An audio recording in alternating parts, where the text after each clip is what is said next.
See, Psalm 34, the psalmist says, if you want to live a longer life, don't sin. आज भजनको किताब 34 अध्यायले भन्छ लामो बाँच्न चाहन्छौ भने चाहिँ पाप नगर भन्छ। Psalm 34. भजनको किताब 34 अध्याय I could not. It's not coming on to me. आज मलाई यो झट्ट याद भएन। Psalm 34. भजनको किताब 34 अध्याय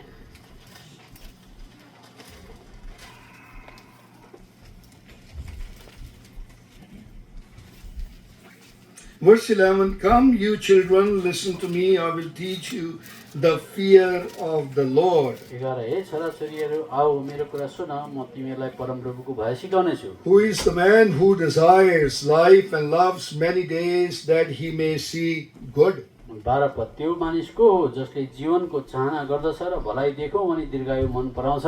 My point is we take the divine nature of Christ. आज मेरो बुँदा चाहिँ के हो भनेदेखि चाहिँ हामी प्रभु यीशु मसीहको स्वर्गीय स्वभावलाई हामी लिन्छौँ। See, the psalmist is telling us, if we wanted to listen and learn the fear of the Lord. हामी यद्यपि परमेश्वरको कुरा सुन्न चाह्यौँ र परमेश्वरको भयलाई लिन चाह्यौँ भने The fear of the Lord does not come to us naturally as sin come to us naturally. आज पाप चाहिँ सजिलो प्रकारले आउँछ तर परमेश्वरको भय भन्ने कुरा चाहिँ त्यति सजिलो प्रकारले आउँदैन। But as we walk with the Lord, we learn to fear the Lord. तर जब प्रभु यीशु मसीहसँग हिँड्न थाल्छौँ उहाँको डर मान्न सिक्छौँ हामी। As we spend more time in the Word of God and prayer. जब हामी प्रभुको वचनमा धेरै समय अनि प्रार्थना धेरै समय बिताउँछौँ। The book of Hebrews, हिब्रूको किताबमा chapter 13 13 अध्याय and verse 21. आज 21 पद Make you complete in every good work to do His will, working in you what is well pleasing in His sight, through Jesus Christ, to whom be glory forever and ever. Amen. तिमीहरूलाई हरेक असल काममा उहाँको इच्छा पालन गर्नका निम्ति सिद्ध पारेका हुन् र उहाँको दृष्टिमा जे अति मन पर्दछ सो यीशु ख्रीष्टद्वारा तिमीहरूमा गरेका हुन् उहाँलाई सदा सर्वदा महिमा भइरहोस्। आमेन। See, the writer of Hebrew says that in verse 21, make you complete in every good work. त्यहाँ 21 पदमा चाहिँ लेख्ने लेखकले भनेका छन् उहाँको दृष्टिमा सिद्ध पारेका हुन्।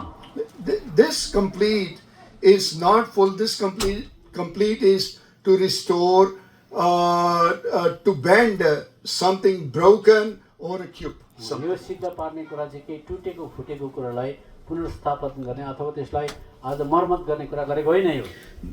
The writer of Hebrew began his prayer in verse 20. Now may the God of peace, who brought up our Lord Jesus from the dead, the great shepherd of the sheep, through the blood of the everlasting covenant. आज यो कुरा भन्नुभन्दा अगाडि Hebrew लेख्ने लेखकले चाहिँ अब शान्तिका परमेश्वरले जसले भेडाहरूका महान गोठाला हाम्रा प्रभु यीशु ख्रीष्ट अनन्त बादशाहको रगतद्वारा मरेकाहरूबाट बौराउनु भयो भनेकन 20 पदमा सुरु गरे।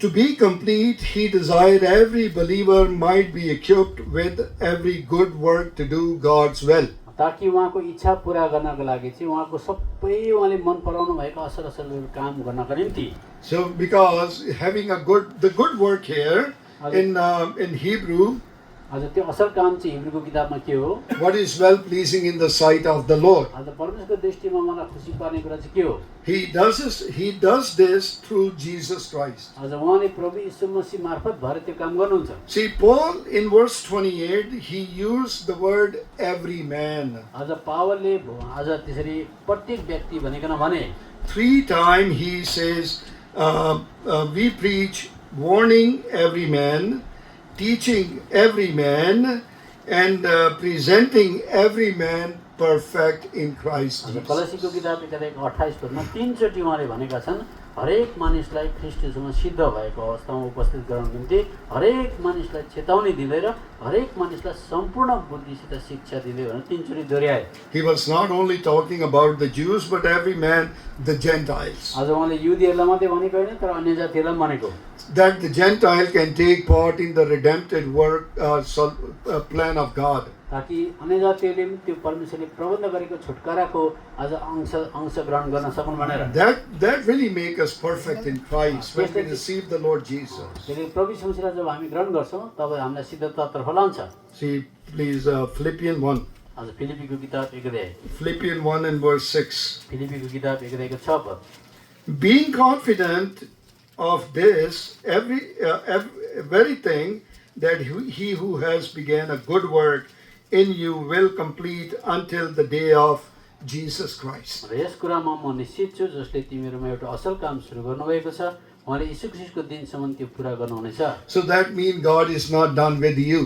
तर परमेश्वरले गरिसक्नु भएको छैन त्यसको मतलब। See, his desire is to bring you into the center of his eternal purpose. परमेश्वरले अनन्त कालमा राख्नुभएको योजनाको केन्द्रमा तपाईलाई ल्याउन चाहनुहुँदैछ। So what is our responsibility? त तपाईँ र मेरो जिम्मेवारी चाहिँ के हो? Our responsibility is just like Samuel when the Lord called him and he said, Lord, your servant here with interest to obey you. हजुर जसरी हाम्रो प्रतिक्रिया चाहिँ कस्तो हुनुपर्छ जिम्मेवारी भन्दा चाहिँ जसरी सामेलले भने हे परमेश्वर म सुन्दैछु जसो तपाईले बोलाउनु हुँदैछ भनिकन To stand before God with ready heart to obey him. आज परमेश्वरको अगाडि उभिनको लागि ताकि एकदमै हृदय तत्पर हृदय लिएर आज्ञा पालन गर्नको लागि God alone know what you will become in him. आज परमेश्वरलाई मात्रै थाहा छ प्रभु यीशु मसीहमा हामी चाहिँ के हुन्छौँ भनेर। See, Paul talked about good work. आज पावलले असल कामको बारेमा चर्चा गरे। Good work speaks about our salvation. आज असल काम चाहिँ हाम्रो मुक्ति भन्दैछ नि। It is a spiritual